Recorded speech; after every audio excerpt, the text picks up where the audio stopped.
Today I wanted to do a little video and show how to change your Stihl edger blade.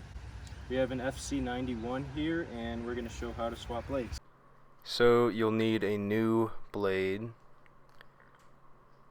You'll need the pin that came with your edger or a nail, and the tool that came with your edger. If you don't have that, maybe a socket wrench. Take your pin and put the pin in the hole on the edger, and it'll go in once you find, rotate it until you find the slot, and it'll get stuck, and that keeps the blade from rotating while you are unscrewing the nut.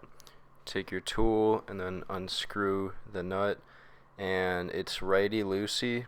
It's opposite what you might think. So it's righty-loosey and lefty-tighty. So once you have the nut out, you can take the bracket off too, and you can also take your blade off.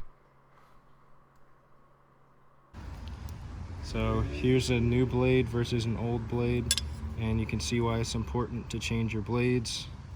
It's a pretty big difference. I have another blade here. This is after just 1 yard of use, so you can see they wear down pretty quick.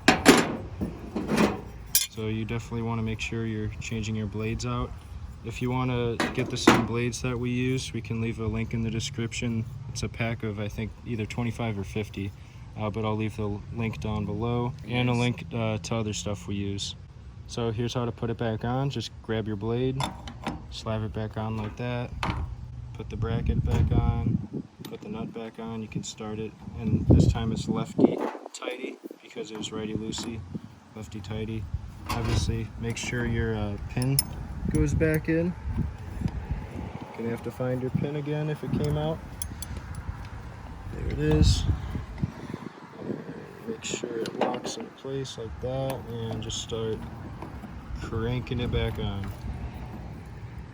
Make sure it's nice and tight, because you do not want your edger blade coming off and flinging somewhere while you're doing that. So I hope this was helpful to some of you, and you learned how to change your edger blade. Like I said, if you want to get these blades, I'll leave a link down below, as well as a link to some of the other things we use. Other than that, thanks for watching. Bye.